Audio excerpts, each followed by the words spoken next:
मित्रों नमस्कार। आज है 1 सितंबर 2025 सोमवार। आज हमारे साथ है डिप्लोमा फूड प्रोडक्शन के बैच और इनके साथ हम लोगों ने एक नया मेनू आपके सामने पेश करने के लिए बनाया है। इस मेनू में दो तरह के आपको वर्जन्स मिलेंगे। एक तो मिलेगा वर्किंग लंच जो कि हमारे जो डिप्लोमा फूड प्रोडक्शन के बच्चों ने बनाया है डाइनिंग हॉल के बच्चों के खाने के लिए, और दूसरा है मेनू से संबंधित लंच जो है पंजाबी टच उसमें है, नॉर्थ इंडियन टच उसमें हम लोगों ने बनाया है। आज के इस शुभ अवसर पर जो चीजें हमने बनाई हैं वो पूरी तरीके से वेजिटेरियन है, अर्थात शाकाहारी है। हाँ, उसमें प्याज लहसुन अदरक का इस्तेमाल हम लोगों ने किया है। मैं हमारे आज के सुपरवाइजर को निवेदन करूंगा कि आज जिस तरीके से उन्होंने काम करवाया बाकी बच्चों से उसके बारे में बताएं, अपना परिचय दें और बाकी मेनू के बारे में जानकारी देते हुए अपने अनुभवों को साझा करें। धन्यवाद। Good afternoon. This side Akash Katare, and I am the student of IHM Gwalior, and I am the student of Diploma in Food and Food Production. So first of all, thank you all my teammates. Today we were making boiled rice, chapati, and khichdi, dal amritsari, और फिरनी, कढ़ाई paneer and papad. So with the help of all my teammates, we made all these things.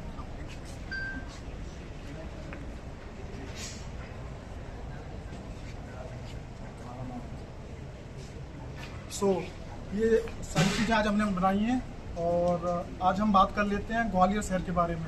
Gwalior शहर किस चीज़ के लिए famous है and ये actually इसका नाम ग्वालियर पड़ा ही क्यों। सो एक सेंट थे साधु जो कि उनका नाम था ग्वालियर। उन्होंने राजा सूरदास जी को एक हानिकारक बीमारी से बचाया था, इसीलिए ग्वालियर इसका नाम पड़ा। एंड अगर अब हम बात करते हैं ग्वालियर किस चीज़ के लिए फेमस है, ग्वालियर अपनी वास्तुकला के लिए फेमस है, संगीत के लिए फेमस है और अपने फोर्ट्स के लिए फेमस है। सो हमने जो चीज़ें डिशेस बनाई हैं हम एक एक से देख लेते हैं और सभी अपने जो हमारे टीममेट्स हैं, हमारे शेफ्स हैं, इनसे बात करते हैं। आ जाइए। सो दिस इज़ पापड़। सो विकास इसके बारे में good afternoon all in one. My name is Vikas Shrivas और आज हमने बनाए हैं मूंग दाल के पापड़। इसको हमने तेल में थोड़ा सा फ्राई किया है 5 सेकंड के समथिंग। तो मैं सुपरवाइजर जी से निवेदन करूंगा आप चेक कीजिए इसको क्रिस्पी कितना है।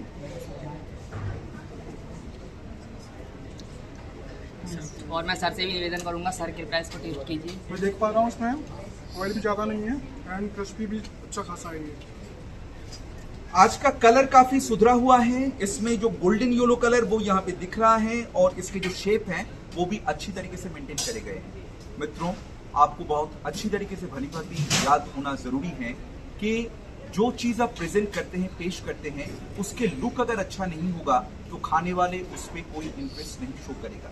इसलिए हमेशा जो खाना आप दे रहे हैं उसमें वो दिखने में सबसे पहले अच्छा होना चाहिए, क्योंकि आंखों के जरिए सबसे पहले हम उसको अपने मन में उतारते हैं, उसके बाद हम उसको जीभ से लगाते हैं। मैं थोड़ा सा इसको खा के देखूंगा। इसमें जिसको हम डननेस बोलते हैं, ना जला हुआ है ना कच्चापन है, इसमें एकदम परफेक्ट है, कुरकुरापन है और इसका कलर मुझे बहुत ज्यादा पसंद है। आज बिल्कुल गोल्डन कलर है और इसको खाने के बाद भी अच्छा महसूस होगा।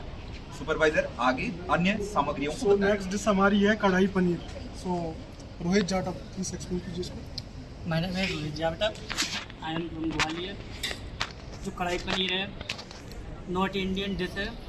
इसको हम टमाटर, कैप्सिकम और ऑनियन के साथ बनाते हैं। ज़्यादातर ये आयरन बॉक्स में बनता है। जी सर, मैं सर से अनुरोध करूँगा बाकी बच्चों को अब टेस्ट कराएं, क्योंकि मैं काफी सालों से इसको टेस्ट कर रहा हूं। अभी जो स्टूडेंट्स हमारे वो अगर टेस्ट करेंगे तो अपने उनकी टेस्ट बड्स जो हैं, टेस्टिंग जो क्वालिटी है वो बढ़ेंगे। अभी 2-4 व्यक्तियों को आप टेस्ट कराएं और अपने आप से पूछे उसमें क्या कमियां हैं और कहाँ पे सुधार कर सकते हैं और कहाँ पे अच्छाइयाँ हैं। मैं देख पा रहा हूँ कढ़ाई पनीर टेस्ट में बहुत अच्छा बना हुआ है। अभी थोड़ा सा इसमें खटास है, बाकी एकदम ये बहुत अच्छा बना है। इसकी ग्रेवी भी अच्छी है। और नेक्स्ट डिशेस है अपनी। इसमें कहीं पे सुधार करने की जरूरत है क्या? सर इसमें थोड़ी सी खटास है, उसको कैसे कम करेंगे? सर इसमें हम ऐड कर सकते हैं नींबू ऐड कर सकते हैं, क्रीम ऐड कर सकते हैं, हल्का सा क्रीम ऐड कर सकते हैं, हल्का सा शक्कर भी आप ऐड कर सकते हैं। लेकिन मित्रों, अगर रेसिपी के बारे में अच्छी तरीके से आपने जानकारी नहीं हासिल की डिश को, सामग्री को बनाने के पहले, तो मुझे पूरा जो है इस बात को आपको बताने पड़ेंगे कि कहीं ना कहीं आपको जो रेसिपी पे वो असर छोड़ेगा और आप जो डिश हो खराब जो हो जाएंगी। इसलिए सबसे पहले रेसिपी को अपने को जानने हैं और उसमें क्या क्या सामग्री कितने कितने ग्राम में जाने हैं वो भी आपको जानने हैं, और आपको बनाने की विधि आनी चाहिए जो केवल होटल मैनेजमेंट में ही सिखाए जाते हैं। तो अतः जो व्यक्ति होटल मैनेजमेंट पढ़ना चाहते हैं वो institute of hotel management Maharajpura Gwalior में एडमिशन ले सकते हैं, जिसके लिए डिप्लोमा फूड प्रोडक्शन का एडमिशन अभी भी चालू है 2025-26 के लिए। तो आपका स्वागत है होटल मैनेजमेंट में। आप यहाँ पे आके 11वीं और 12वीं के बच्चे, खास करके जिन्होंने 12वीं कंप्लीट कर लिए हैं और जिनके 12वीं के रिजल्ट अभी पेंडिंग है, वो भी इसमें एडमिशन ले सकते हैं।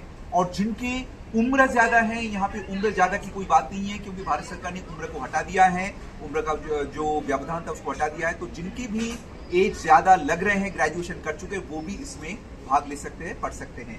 आगे मैं सुपरवाइजर को बोलूंगा, नेक्स्ट आइटम आप बताएं। सो नेक्स्ट डिश है हमारी फिरनी। फिरनी आप एक्सप्लेन कीजिए इसके बारे में। सर मेरा नाम सुनील सिंह बघेल है। ये मैंने दूध लिया 1 किलो, इसमें 3 किलो दूध, 100 ग्राम चावल का पाउडर, इलायची राइस पाउडर और 100 ग्राम चीनी लेकर। ये आपने कितने लोगों के लिए बनाया है? Sir 30 kilo. इस पे टेस्ट करके बताइए अपने दोस्तों को कि कैसा फील कर रहे हैं, महसूस कर रहे हैं। और टेस्ट करते समय आप ध्यान रखिए कि अगर ये चीज आप अपने कस्टमर्स को देंगे, अपने ग्राहकों को देंगे, क्या वो इस चीज को लेंगे? आप 2 मिनट ये भी सोचेंगे, आप ही ग्राहक हैं तो आपको पता चल जाएगा कि कहाँ पे आपने गलती करे हैं। अपने आप से पूछिए टेस्ट करने के बाद।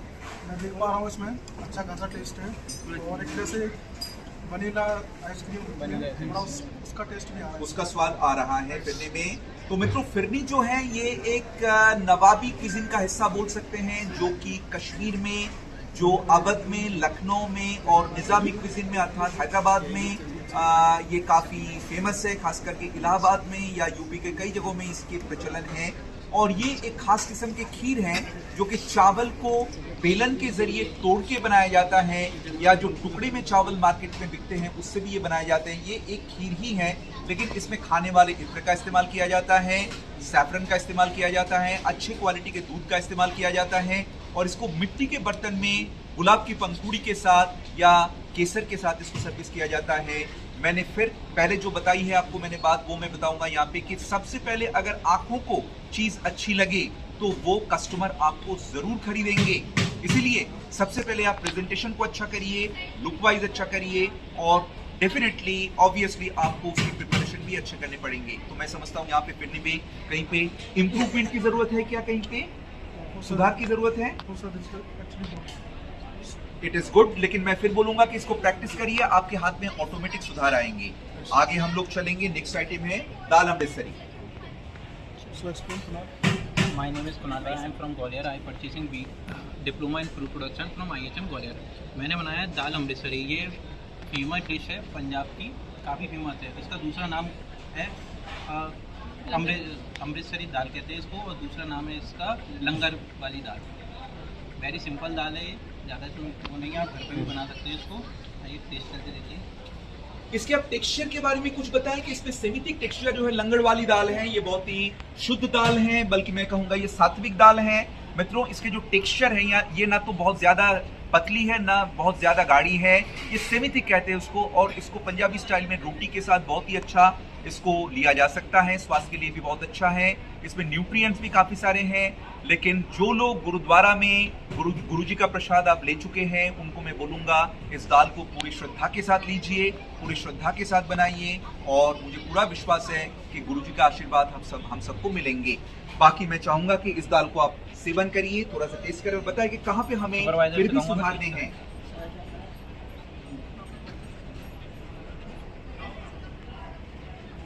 इस पर कहाँ पे सुधार होने हैं supervisor? Sir basically I am testing this first time, so I don't know how was the test. बाकी व्यक्तियों ने जो टेस्ट करे हैं, यहाँ पे हमारे जो है लेडी स्टाफ मेंबर है miss Akriti, and after that we have got another ladies there, you can give them, आप इनको बताएं, आप अपने हाथ में लेके टेस्ट करिए, क्योंकि यहाँ पे इनको भी दीजिए। आप अगर टेस्ट करेंगे तो आपको भी पता चलेगा कि बाकी लोग सही बोल रहे हैं या नहीं, क्योंकि सबसे पहले अपने ऊपर भरोसा होना बहुत जरूरी है। तो आकृति, आप अपने कमेंट्स को पास करें। इसका टेस्ट अच्छा है, टेक्सचर भी अच्छा है, सारी चीज़ें बैलेंस्ड है, किसी कोई चीज़ की ज़्यादा एक्सेसनेस नहीं, बहुत ज्यादा सुधार की जरूरत नहीं है। हाँ। अच्छा, आपकी क्या राय है? सर नमक कम है। नमक कम है। तो मित्रों, नमक का कम होना मैं बोलूंगा ये एक गलती तो नहीं है, लेकिन ये एक जो सावधानी वार्ता है, क्योंकि नमक कम हम लोग इसलिए थोड़ा कम डलवाते हैं, इसलिए क्योंकि नमक ज्यादा होने के बाद उसको कम करना बड़ा मुश्किल होता है। इसलिए जहां पे नमक आपको कम लगे आप नमक अलग से छिड़क सकते हैं, तो ये प्रावधान हम लोग रखते हैं। लेकिन फिर भी आप लोग रेगुलर प्रैक्टिस करेंगे, जो हम लोग अपने बच्चों को सिखाते हैं कि 4 व्यक्ति के लिए 5 ग्राम नमक अर्थात 1 चम्मच नमक का होना बहुत जरूरी है। तो यहाँ पे वही हम लोग इस्तेमाल करते हैं। तो यहाँ पे नमक को बाद में मिलाया जा सकता है। मैं आपको बोलूंगा ये गलती नहीं है, ये एक कोशिश है आपके हमारे स्वास्थ्य को अच्छा रखने की। आगे हम लोग चलेंगे रोटी के बारे में। सुपरवाइजर बात करें। नेक्स्ट डिश है हमारी खिचड़ी, तो इसको आप दिखाएंगे। Good afternoon. My name is Varun Gupta. I am pursuing a course of food production diploma in IHM Gwalior. ये जो खिचड़ी है वो हमने मूंग दाल और राइस से बनाई है। इसमें होल स्पाइसेस भी डाला गया है, जैसे कि क्लॉव्स हो गया, ब्लैक पेपर हो गया, बे लीफ हो गया, और इस तरीके से हमने इसमें होल स्पाइसेस भी डाले हैं, और क्यूमिन सीड्स है इसमें, और इसमें हींग डाला गया है, और रेड चिल्ली पाउडर और कोरिएंडर पाउडर। इस तरीके से हमने इसका पहले टेम्परिंग करा, इसके बाद फिर हमने दाल को और राइस को इसमें मिक्स किया, और फिर इसमें हॉट वाटर डालकर फिर इसको पकने के लिए, फिर एंड में इसकी गार्निशिंग की। बहुत सुंदर। तो वेल मैं से सुपरवाइज़र से एक बार रिक्वेस्ट करूँगा और सर से भी रिक्वेस्ट करूँगा कि इसको थोड़ा सा टेस्ट करें। मित्रों, मैं यहाँ पे बोलूंगा ये जो खिचड़ी है ये थोड़े सॉलिडिफाइड है, थोड़ा सा जो इसमें सॉलिड हो गया। सुपरवाइजर आप इसको टेस्ट करें। तो महाराष्ट्रियन खिचड़ी में क्या होता है, हम लोग बच्चों को सिखाते हैं वो थोड़ा सा सॉलिड रहता है, लेकिन बाकी जो आप पूर्वी भारत की खिचड़ी बनाएंगे, भोग की खिचड़ी बनाएंगे, उसमें पतलापन रहता है।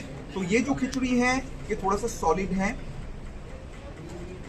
इसको आप दही के साथ सेवन कर सकते हैं, दाल के साथ ले सकते हैं, और सब्जी के साथ ले सकते हैं।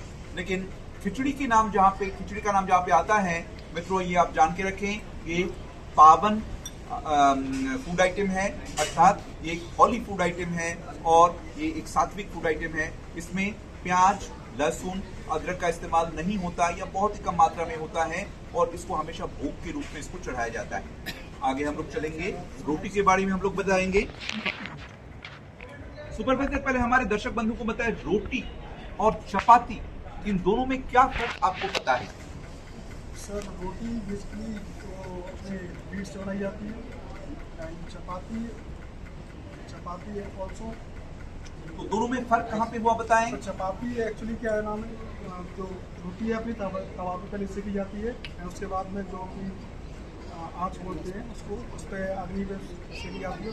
उसके बाद में सर चपाती के बाद में एक्चुअली जानकारी नहीं है। मित्रों, रोटी का मतलब है वो केवल सेकते हैं तवा में, और उसके बाद उसको फुलाना बहुत ज्यादा जरूरी नहीं होता। यहाँ पे अगर आप तेल डालेंगे, घी डालेंगे, ये रूप ले लेगा पराठे का। लेकिन चपाती जहाँ पे है, ये मुझे जहाँ तक मालूम है ये ब्रिटिश के जमाने के दिए हुए नाम है, और चपाती मूवमेंट बोल के एक 1857 में एक मूवमेंट हुआ था, जो बहुत ही एक इम्पॉर्टेंट मूवमेंट था। मैं हो सकता है जो साल है उसको मैं हो सकता है थोड़ा गलत हो, लेकिन मुझे माफ कीजिएगा, आप लोग इसको चेक कर लेना कि उस दौरान जो अंग्रेजों के जमाने में एक चपाती आंदोलन हुआ था या चपाती मूवमेंट हुआ था, उसमें बहुत बड़ी जो हिस्ट्री छुपी हुई है। तो इसलिए जो बच्चे हिस्ट्री पढ़ते हैं उनको मैं बोलूंगा इसके ऊपर थोड़ी बहुत आप पढ़ाई करें, आपको बहुत ज्यादा इंटरेस्ट मिलेगा रोटी और चपाती के ऊपर। और आगे मैं बताऊंगा एक और वर्ड का हम लोग इस्तेमाल करते हैं, शब्द का, जिसको हम बोलते हैं फुलके। फुलका जो है ये उसको फुलाए जाते हैं, इसलिए उसका नाम होता है फुलके। लेकिन तीनों में बहुत ज्यादा फर्क नहीं है, और तीनों की जो सामग्रियां हैं वो बिल्कुल एक है। वो आटे से बनाए जाते हैं, और उसमें नमक डाला जाता है और पानी से उसको गूंदा जाता है। तो मित्रों, चपाती, रोटी और फुलके तीनों में लेकिन स्वाद बिल्कुल अलग अलग होंगे। आगे हम लोग चलेंगे, बॉयल राइस यानी कि उबला चावल। सुपरवाइजर, आप अपने दृष्टिकोण से बताएं कि इसमें कहाँ पे अच्छी बातें हैं, कहाँ पे सुधार हमें करने हैं। So sir first of all मैं देख पा रहा हूँ कि इसमें इन्होंने गार्निश की बहुत अच्छी की है और चावल का भी जो भी है ना वो बिल्कुल अलग अलग है, ऐसा नहीं है बिल्कुल चावल चिपका हुआ हो, है ना। और इसके बारे में ये आकृति शेफ आकृति एक्सप्लेन करेंगी, उन्होंने बनाया है। हेलो, माय नेम इज़ आकृति राठौर। तो ये आज के मेन्यू में बॉइल्ड राइस भी है। ये जो मिड डे मील होती है प्रॉपर, उसका एक पार्ट है। यूजुअली लोग इसे खाना पसंद करते हैं। चावल अधिक खाने से क्या हानि होंगी खाने वाले के शरीर के ऊपर? उनको हो सकता है कि चावल में, मित्रों, चावल में एक खास किस्म के अल्कोहलिक रिएक्शंस होते हैं। चावल के जो माड़ हैं उससे एक खास किस्म के अल्कोहलिक बेवरेज बनाया जाता है भारत के ग्रामीण क्षेत्रों में। जैसे आप बिहार, उत्तर प्रदेश, हिमाचल प्रदेश इस तरफ जाएंगे या और भी पूर्वी भारत में जाएंगे, चावल के माड़ से एक खास किस्म के जो है अल्कोहलिक ड्रिंक्स बनाए जाते हैं। तो चावल जो लोग ज्यादा खाते हैं उनको नींद की समस्या आ सकती है, झपकियां आ सकती हैं। इसीलिए चावल आपको कंट्रोल तरीके से खाने चाहिए और चावल के साथ आपको रोटी भी खानी चाहिए। रोटी खाने से ये दिक्कत शायद नहीं होती है, लेकिन कुछ हद तक होते हैं कि अपने ऊपर भी कंट्रोल वाली बात होती है कि मैं चावल खाने के बाद मैं सो जाऊंगा, काम नहीं करूंगा, तो ये एक गलत बात होती है, क्योंकि हर चीज मां अन्नपूर्णा का प्रसाद होता है। तो यहाँ पे आप लोग चावल खाने के बाद अगर आप मन में ठाने कि मुझे काम करना है, फिर भी आप काम कर पाएंगे। अगर आपने सोचा कि चावल खाने के बाद मुझे नींद आएगी, मैं सो जाऊंगा, आप वो भी कर सकते हैं। लेकिन मां अन्नपूर्णा का आशीर्वाद आपको तभी प्राप्त होंगे, गुरु जी का आशीर्वाद आपको तभी प्राप्त होंगे जब आप अन्न का आदर करेंगे, अन्न को अच्छी तरीके से पकाएंगे और अन्न का बिल्कुल बर्बादी नहीं करेंगे। तो मित्रों, हम सभी बच्चों के साथ यही हर रोज प्रतिज्ञाबद्ध होते हैं कि अन्नों का हम लोग जो है बहुत अच्छी तरीके से उनका सम्मान करेंगे और उनको बर्बाद होने से रोकेंगे। हमारे डिसिप्लिन कमेटी के मेंबर में ये भी ऑलरेडी एक जो है पॉइंट हमने दिया हुआ है, जो बच्चे खानों को बर्बाद करेगा बिना वजह के, उनके ऊपर हम लोग जो है पेनल्टी यानी कि दंडात्मक राशि हम लोग लगाते हैं। तो ये बच्चों के लिए बहुत ही सीखने वाली बात, अच्छी सीखने वाली बातें हैं। तो हम लोग आगे चलेंगे। हल्का सा मैं बोलूंगा कि चपाती और रोटी, अर्थात रोटी और चावल में बहुत ज्यादा फर्क नहीं है। जो लोग डायबिटीज के मरीज हैं, डॉक्टर उनको चावल लेने के लिए मना करते हैं, लेकिन चावल अगर आप माड़ को गिरा के लेंगे तो आपको ज्यादा दिक्कत नहीं होगी।